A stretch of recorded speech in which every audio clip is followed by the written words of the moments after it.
14 de abril de 2018 es el 87º aniversario de la Segunda República Española y por lo tanto hoy hablaremos de ella. Miles de españoles han salido a las calles a celebrarlo, como podemos ver en las siguientes imágenes. Efectivamente, muchos de nuestros espectadores no saben lo que es la República Española y mucho menos saben lo que es la Segunda. Así que por favor, Laura, cuéntanos qué fue.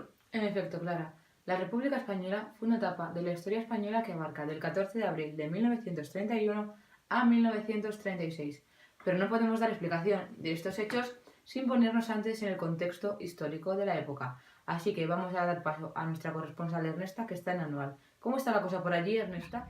Realmente mal. Estamos en 1921 y se acaba de producir la derrota de Anual. Acaban de perder la vida más de 10.000 soldados. ¿Cómo nos encontramos? Estamos realmente desesperados y las pocas esperanzas que teníamos en el gobierno de la Restauración es que han desaparecido por completo. Pero ya te digo yo que esto no va a quedar así, porque daremos un golpe de Estado. Y si no, que te lo explique Primo de Rivera, que lo dirigirá él. ¿Y el rey qué piensa de todo esto? ¿El rey? Pues yo creo que le parecerá bien, porque tal y como están las cosas, yo creo que le convenceremos. Primo de Rivera, ¿qué va a hacer usted cuando llegue al poder? Lo primero de todo es suspender las Cortes, quitar todos los partidos políticos y terminarlos con movimientos obreros y nacionalismos. ¿Y qué va a hacer usted con las Cortes? Terminarlas. Como nos ha mostrado nuestra compañera y nos ha relatado Primo de Rivera, estos eran los objetivos de su dictadura. Pero la situación del país en 1929 dará explicación al desgaste de su figura. ¿Qué ocurrió en esta fecha para su desgaste? Bueno, chavales, estamos en 1929, hay una crisis del copón, encima el paro no deja de crecer, los nacionalismos y los movimientos obreros han resurgido. Es que estoy cagao. ¿Y qué hacemos, tío? Si es que yo también la he liado por haberlo consentido, ¿qué hacemos? Pues yo, dimitir. En un intento de volver al sistema parlamentario, se convocan elecciones en abril de 1931, las cuales ganaron los republicanos que habían tenido voto libre en las ciudades. Efectivamente, cuando el pueblo español vieron el resultado de los electorales, proclamó en la calle la República. Alfonso XIII lo tuvo que aceptar y lo que hizo fue el éxito de la República. Bueno, habiéndonos situado en el contexto histórico, ya podemos dar paso a la explicación de la Segunda República. La dividiremos en 3 etapas. La primera, el gobierno provisional; la segunda, el bienio reformista; y la tercera, el bienio radical cedista. Empezamos por la primera etapa. A ver, como las elecciones han sido municipales, no nos vale. Y mientras convocamos elecciones a Cortes Constituyentes, tendremos que formar un gobierno provisional. Y como hemos sido nosotros los más votados en las elecciones, nacionalistas, socialistas y republicanos, lo formaremos nosotros. Entonces lo que estás proponiendo es hacer unas nuevas elecciones de Cortes Constituyentes o también una nueva Constitución. Sí, y además yo creo que podríamos hacer una reforma nueva sobre el ámbito social y también el educativo, yo pienso. Sí, por ejemplo, las elecciones a Cortes Constituyentes se celebraron en el mes de junio y dieron la victoria a los partidos de izquierdas que estaban trabajando juntos en un gobierno provisional. Y además se presentaron juntos como coalición en PSOE y Partido Radical, frente a una derecha desunida y la abstención de los anarquistas. Por fin, hoy, 11 de diciembre de 1931, soy el presidente de la República. Yo, Manuela Azaña, soy el presidente del gobierno, el cual está formado por republicanos y socialistas. Además, quiero llevar a cabo un programa reformista, el cual intente que España alcance el éxito. ¿Qué ámbitos quieres reformar? Pues mira, por ejemplo, el militar. En él quiero que se reduzca la duración del servicio militar. Además, quiero que se reduzca el número de oficiales. También quiero que el ejército tenga que jurar la fidelidad a la República. Y además, los que no lo quieran hacer, se les dará el sueldo íntegro. Luego, por ejemplo, en la administración del Estado, a Cataluña se le aprobará el Estatuto de Autonomía Catalana y además se le dotará de instituciones propias como serán el Parlamento y la Generalitat. Años más tarde, y en pleno desarrollo de la Guerra Civil, el nacionalismo vasco alcanzaría el mismo éxito cuando vio aprobado su estatuto por las Cortes Republicanas. La reforma social se basará en mejorar las condiciones de los obreros. En ella se aumentará su salario, se reducirá su jornada laboral a 40 horas semanales y también se crearán seguros laborales. Luego también para una reforma agraria lo que haré será crear una ley que contemple las expropiaciones con indemnizaciones de aquellas tierras que han sido expropiadas para dárselas a los campesinos que no tienen tierra y las puedan explotar. Sin embargo, la ley para la reforma agraria se aplicó con lentitud. El verdadero problema fue la escasez de medios económicos para su marcha. Además, la resistencia de los propietarios no hizo más que complicar las cosas, de tal forma que eran frecuentes los enfrentamientos sociales en el campo entre latifundistas y jornaleros. ¿Y qué vas a hacer con las iglesias? Bueno, pues la verdad es que mi intención es intentar reducir la influencia de la Iglesia y además intentar dejar de pagar a los sacerdotes con el dinero estatal. Se refiere a la denominada dotación de culto y clero católico, contraída por el Estado con la firma del concordato con la Santa Sede en 1851. Y a los sacerdotes no dejarles dar más clase. Por otra parte, también me gustaría que se reconocieran derechos como el matrimonio civil o el divorcio. ¿Y qué vas a hacer con la escuela? ¿Qué? ¿Vas a dejarles dar más clases? No, a ver, también mi objetivo es crear más escuelas, mínimo unas 5.000 al año. Por otra parte, también me gustaría mejorar la formación de los profesores, su salario y también su reconocimiento social. Y además, si la escuela dejara de ser privada y católica, mejor.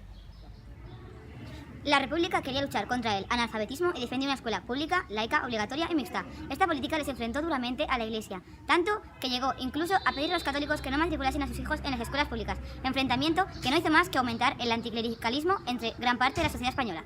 La política reformista de Azaña enfrentó al gobierno con amplios sectores, fundamentalmente con los propietarios, la Iglesia y parte del ejército, que estaban en contra de la reforma del Estado y por lo tanto de la autonomía de Cataluña, pero también con las clases más humildes que veían como sus esperanzas se disciplinaban, pues la tardanza en la aplicación de las reformas les desesperaba.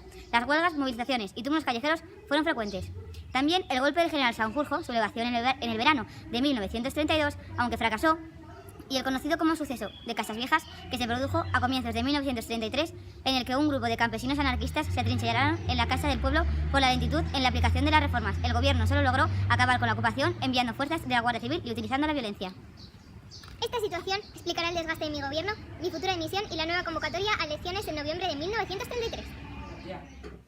Recapitulando, Niceto Alcalá Zamora fue nombrado como presidente de la República y Manuel Azaña como presidente del gobierno.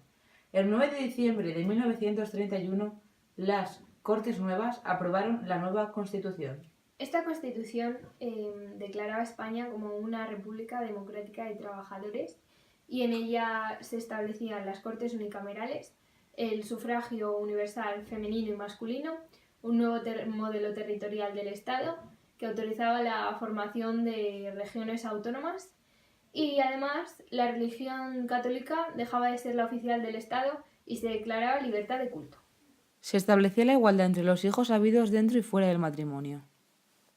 Se eliminaron los privilegios reconocidos hasta el momento exclusivamente a los hombres. Se les concedió a las mujeres españolas el derecho a voto. La Constitución republicana dio a la mujer un tratamiento de igualdad, libertad y dignidad que nunca antes había tenido. Ya habiendo hablado del gobierno provisional y el bienio reformista, hablaremos del bienio radical ceísta, que empezó en noviembre de 1933 y acabó en febrero de 1936. Tras las elecciones de noviembre de 1933, se alzaron con el triunfo electoral la coalición de partidos de derechas unidos en la CEDA y el Partido Radical de Lerroux. Alcalá Zamora llamó a Lerroux a formar gobierno, quien lo hizo posible con el apoyo de la CEDA. La coalición radical ceísta orientó su política a la paralización de las reformas del bienio anterior y dio a la política un giro conservador. Un reajuste de gobierno en 1934 llevó a Lerroux a la inclusión en el gobierno a 2 miembros de CEDA. Vale. Las protestas de la izquierda fueron inmediatas y convocaron a los obreros a una huelga general. Fue tan grande que dio lugar a lo que conocemos como la Revolución de Octubre de 1934. El mayor seguimiento de la huelga se dio en Cataluña y Asturias. En Cataluña, el presidente de la Generalitat proclamó la independencia de Cataluña dentro de una España federal. Independencia que apenas duró unas horas. En Asturias la insurrección fue muy violenta y fue necesaria la intervención del ejército al mando de Franco para sofocarla. La dura represión de la Revolución de Octubre de 1934 supuso un desgaste para el gobierno radical ceísta, lo que unido a una serie de escándalos de corrupción explica la nueva convocatoria de elecciones para febrero de 1936. En esas elecciones la izquierda se presentó con una gran coalición conocida como Frente Popular, que se alzó con el triunfo electoral. Triunfo que fue rechazado desde el principio por la derecha, que comenzó a fraguar un golpe de Estado para acabar con la República. ¿Intentaron hacer algo, Francisca? Como los republicanos eran conscientes de estos hechos, intentaron evitarlo a toda costa. Hoy me encuentro aquí con uno de los defensores de la República, así que cuéntenos, ¿en qué se basaban vuestras medidas? Bueno, pues lo primero hemos intentado alejar a los militares más sospechosos entre sí de la capital, porque mira, a Franco lo hemos mandado a Canarias, a Godeda a Baleares y luego a Mola a Navarra, pero yo desde mi punto de vista y sinceramente creo que estas medidas no van a ser suficientes. ¿Y quién más creen que están en la oposición al Frente Popular? Pues los terratenientes, sí, y luego también los derechistas más próximos al fascismo, los bloques, ¿sabes?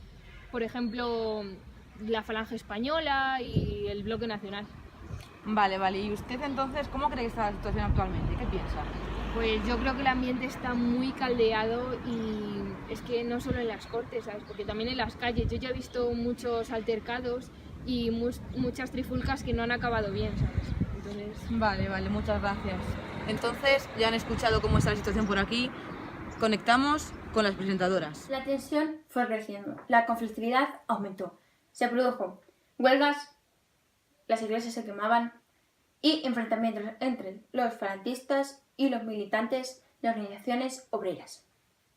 El 12 de julio de 1936, el teniente Castillo murió en un atentado presuntamente dirigido por uno de los grupos derechistas. Esto precipitó a la sublevación de las tropas del norte de África, dirigidas por Franco. Como represalia a la muerte del teniente, sus compañeros asesinaron a Calvo Sotelo, líder del bloque nacionalista. El 17 de julio de 1936 se produjo la sublevación del ejército en Marruecos. Al día siguiente se unieron otras guarniciones peninsulares. El golpe de Estado había fracasado en su objetivo de derribar al gobierno, pero consiguió mantener su poder una buena parte del territorio nacional, que quedó dividido en dos zonas, el sublevado y el que mantenía la lealtad en la República. La guerra había empezado.